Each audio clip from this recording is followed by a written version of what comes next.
Welcome to a brand new episode of the Jampack Report today for April the 27th of 2020. Of course, for those that are brand new to the show, this is a daily gaming news podcast meant to bring you the hottest gaming news you need to know from around the industry. Hosted on YouTube and podcast services around the world 5 days a week, it is your one-stop shop for all of the hottest gaming news that you need to know. But today we have some very big PlayStation news because The Last of Us Part 2 and Ghost of Tsushima have both gotten new release dates. On top of that, we are going to be giving you a warning on some leaks that are spoiling The Last of Us Part 2 out there on the internet. And before we even dive into that, I will not be digressing what those are or going into details in any kind of way, shape, or form. I don't want to spoil that because that literally ruins the entire course of development for the studio, but we'll get more into that in a moment. Then we have a Sony patent and we have Gearbox turning Brothers in Arms into a TV show. So without further ado, let's go ahead and dive into today's top gaming news.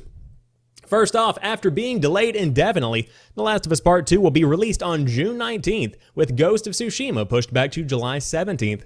Announcing the news on the PlayStation blog, Sony Interactive Entertainment head of Worldwide Studios Herman Hulst said he wants to, quote, personally congratulate and thank both of the teams at Naughty Dog and Sucker Punch Productions on their achievements. As we know, it is not an easy feat to reach the finish line under these circumstances. Both teams have worked hard to deliver world-class experiences, and we cannot wait to see what you think of them when they release in just a few short months. While Sony announced both new release dates for these PS4 games, it has yet to provide an updated release date for Marvel's Iron Man VR, which was also delayed alongside The Last of Us Part 2. When reached for comment on the PSVR exclusive, a Sony rep told IGN, SIE will provide an update in the coming weeks on the release timing for the game. Ghost of Tsushima, the open-world samurai game made famous by creator Sucker Punch, was originally scheduled for June 26th, but has clearly been pushed back to allow The Last of Us Part 2 some breathing room. Hulst puts the delays down to, quote, some disruptions to our working styles caused by the ongoing COVID-19 pandemic. The Last of Us 2 was recently delayed from its May 29th release date, and Sony began issuing automatic refunds because of the indefinite nature of that delay. Director Neil Druckmann explained that this was because the COVID-19 crisis had meant a supply of physical copies could not be guaranteed, which would have been unfair to those in regions with less digital infrastructure in place. With story spoilers seemingly in the wild, we come into our next story, and we'll kind of break these down together. The Last of Us 2 leak leaves the director heartbroken, and I wanted to choose the push square coverage because I think that the headline speaks more than those that are reporting and saying leaks of The Last of Us 2 are out there online. By now, you will no doubt be aware that extremely sensitive material from anticipated PlayStation 4 exclusive The Last of Us Part 2 has leaked online.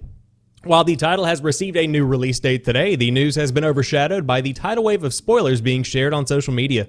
It's made interacting with the release almost impossible. Nevertheless, Crush director Neil Druckmann took to Twitter to share a short message with fans. Heartbroken for the team, heartbroken for our fans. We are still incredibly excited to get the game into your hands. Naughty Dog shared a similarly brief statement, urging its followers not to spoil the release for others. No matter what you see and hear, it said the final experience will be worth it. Of course, that has not stopped many from already drawing conclusions from out-of-context scenes. The good news is that the title at least has a release date now, the 16th of June. It was originally due out in February before being pushed back to May, as we just discussed.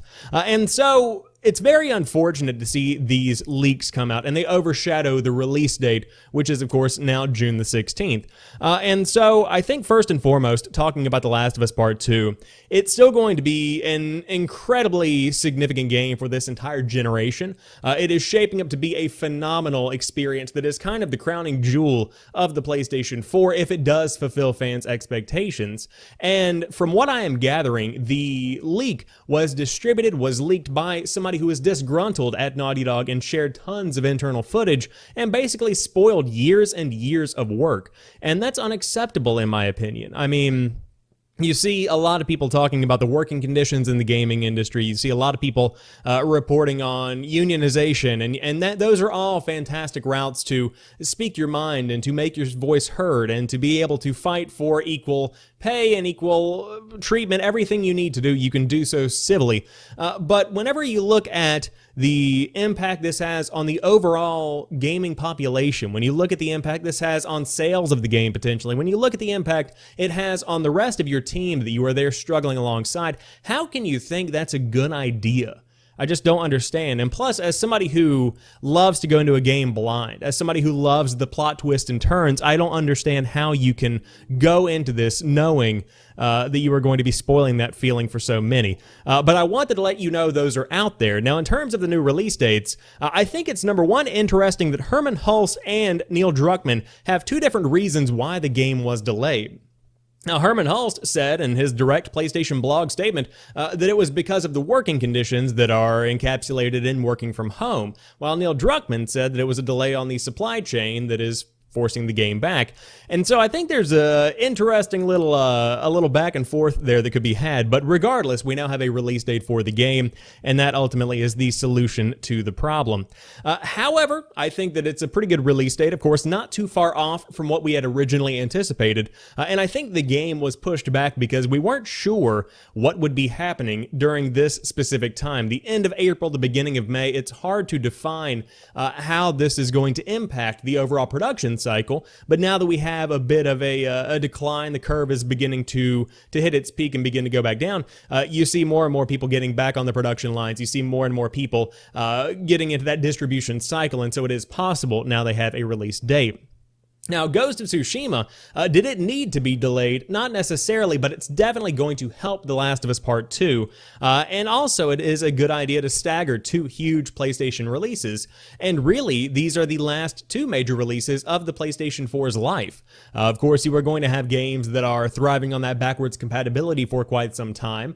The next few Call of Duties, etc., the next few Maddens will inevitably be on the PlayStation 4 and the PlayStation 5, or the Xbox One and the Xbox Series X. But when it comes to giant exclusives that are built from the ground up for the PlayStation 4, it seems like these are the last two that are really going to be hitting the market, and so it does not make any sense to release them both in the same month. Now, I said something earlier on Twitter that I want to reiterate here because I think there is some credence to it. We don't see nearly enough video games released in the summer. Somebody made fun of me, a friend, fellow streamer, I'm Lost Empire. She said that if I ever see you say the summer is a desolate wasteland of indies in public, I'm going to absolutely kill you. I can understand where you're coming from with that, but the statement still stands true. The summer is generally a time for indies to thrive, and they could be great, they could be trash, but there really are never any giant AAA releases that launch in the middle of the summer. It's generally cutting off around May and picking back up around September. That's pretty much the time frame, because so many people are going on vacation, so many people are ramping up their production for those big fall releases, that it doesn't make sense to release anything but DLC. That's why you see a lot of attention paid to stuff like the Summer of Call of Duty, or whatever the year's big event is going to be. You begin to really get that kind of late summer DLC setup coming in. And so I think it's going to be a very interesting little petri dish of release dates to see how, number one, The Last of Us 2 does in June, and number two, how Ghost of Tsushima does dead in the middle of July. That's one that is kind of strange and unexpected, but one that I'm certainly glad to see. I personally might be more excited about Ghost of Tsushima than I am for The Last of Us Part 2, but regardless, very excited to bring those home. Now, with that being said, a patent has emerged from Sony for spoiler block service. In October of 2019, Sony filed a cross-platform spoiler block service patent with the United States Patent and Trademark Office. With this particular patent, Sony intends to keep users from encountering the spoiler-related information too early, given this past weekend's events, wherein major Last of Us Part 2 story details were leaked online. It is no surprise that such a patent has now emerged. Respawn first discovered the patent, which aims to stop users from stumbling upon narrative-sensitive content too early. The spoiler block program will take note of in-game content that players come across, characters, story beats, weapons, etc., and Sony's program will then use said data to prevent the player from interacting with user-created content, trophies, lore details, and so on related to potential spoilers, all in an effort to ensure players discover spoiler-related content organically. Okay, that was a weird way to say that, but developers play a part in the feature too.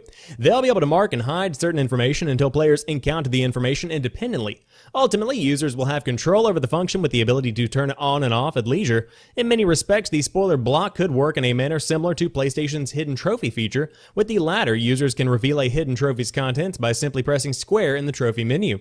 It seems all of the above will work courtesy of a uniform data system. Sony's patent describes such a system with the following outline. UDS can be aware of what in-game entities and activities users have engaged with and thus support players in avoiding unwanted spoilers, giving them confidence to engage with the community without fear. The general solution pattern is that any object type can be considered a spoiler and as such can be marked as hidden by the developer in the metadata for that object type. When that object type is discovered by the player, an example of a UDS event, it is no longer treated as a spoiler for that player. This pattern can be applied to activities, entities, settings, outcomes, actions, effects, locations, and character stats. This approach can result in an increase in the number of single-player and co-op PvE gamers who engage socially around those games, with their friends and the broader community. Of course, a patent does not mean an idea will definitely be put into practice, but regardless, it's interesting to note that Sony is considering ways of at least reducing the chances of players countering sensitive information ahead of time.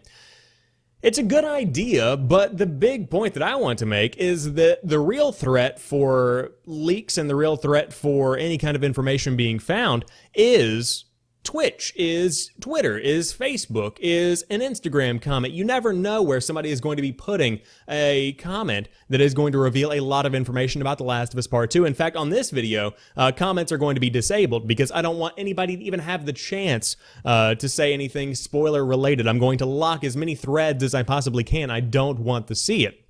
But with that being said, I do believe this has potential to save a lot of people in the PlayStation community. If there is a community thread, if there is a message thread that you might be involved in, if you see screenshots being shared on the PlayStation Network, it would be nice to be able to kind of hone those back in and make sure those aren't impacting player experience. But you can't control Reddit. You can't control Twitch. You can't control Facebook or Twitter. Those are out there completely and totally unhindered. And so I think that's not going to have much of an impact overall on the final product. Now, this is an image that was being shown around online, and I wanted to share it because clearly it's showing the PlayStation Plus games for May of 2020, if this is to be believed, and it looks like this is in fact the thumbnail for a video that I would say is probably going to be released later on this week. So it looks to be that your PlayStation Plus games for the month of May 2020 are Dying Light and Dark Souls Remastered. This is phenomenal if true, and I want to just say one statement that is encompassing the entire generation when it comes to the freebies that are given away with Xbox Live Gold and with PlayStation Plus. Although Xbox Game Pass is fantastic, when you look at the basic Xbox Live Gold subscription, the free games that are given away are nothing as compared to what is given away with PlayStation Plus. You could realistically, if you had in 2013 purchased a PlayStation 4, had enough games to fill your pipeline, healthily fill your pipeline, all the way through 2020. Now, would there have been a couple of months where there weren't too many great games coming out? Yes, those are called backlog months. But in terms of PlayStation Plus, it has absolutely dominated. And if this is in fact true, which I believe that it is, I think you could be getting some pretty good games coming in May of 2020 for free with your subscription. Of course, you can always stay tuned in to the Jampack Report to make sure that you know exactly what games you are going to be getting for free, and I always let you know the good deals when I can. But finally, to round out today's show, Gearbox is turning Brothers in Arms into a TV show. Gearbox has made a lot of games over the last 2 decades, many of them divisive in the reactions they receive. But perhaps the most unassailable are Brothers in Arms titles, a series with a realistic approach to telling stories from World War II. While there is an audience for a new Brothers in Arms video game, it seems as though its next stories will be told in a different format. In an exclusive reveal from The Hollywood Reporter, Gearbox and showrunner Scott Rosenbaum, there we go, are teaming up to produce a Brothers in Arms television adaptation. The project is in its early days, as there's not a director or network signed on. It's said that producers are hoping to land an ambitious broadcast partner that shares their big ideas for the show. The initial story arc for Brothers in Arms will focus on a World War II narrative that is not necessarily well known. It'll tell the story of an operation called Exercise Tiger, which was a rehearsal for the impending Normandy invasion. Exercise Tiger took place on the beaches of England and went catastrophically wrong. Between confusion that led to friendly fire incidents and an ambush from Nazi Germany, nearly 800 American troops were killed. Exercise Tiger was initially kept classified so as not to tip off Axis forces about Normandy plans. It seems as though the concept for a Brothers in Arms TV series comes directly from Gearbox. Rosenbaum says almost all the World War II shows that crossed my desk very much felt like I had seen them before. When Gearbox came to me and I learned about Exercise Tiger and a series about the classified elements of the war, it became very exciting to me. Military dramas that highlight the camaraderie forged by war certainly is not a complex concept that is unique to Brothers in Arms, but the branding makes more sense if Gearbox was the one to pitch the idea. I think it could work. I overall believe that Brothers in Arms is a solid, if old, series that does kind of showcase what's going on in World War II. I would love to see a new Brothers in Arms game. Can it compete with the likes of Call of Duty and specifically Call of Duty World War II, which was phenomenal? But on top of that, the story is told in Battlefield 5. That is yet to be seen. But making it into a D-Day prequel, perhaps it could be a good little TV show. So we'll see what happens with this. I feel like a network that would fit this show well would be AMC. For some reason, it seems to have that kind of rustic, kind of rough vibe. But we will see if this one gets picked up eventually. However, that rounds out today's episode of the Jampack Report. If you enjoyed this one, drop me a like down below and let me know what stories caught your eye. And, of course, be sure to avoid those spoilers at all costs. You don't want to have the game ruined for you. In fact, I would highly recommend going onto Twitter and any other platform that allows you to, and you can mute specific words. So mute The Last of Us, mute Naughty Dog, mute any of these terms that you might see thrown in or mixed around that could be used. Like instead of The Last of Us, it's the L ampersand, or no, that's the and thing, the @ sign, and then ST, like that kind of situation. Lots of options there. But regardless, best of luck navigating the landmines, and I will see you tomorrow. Peace.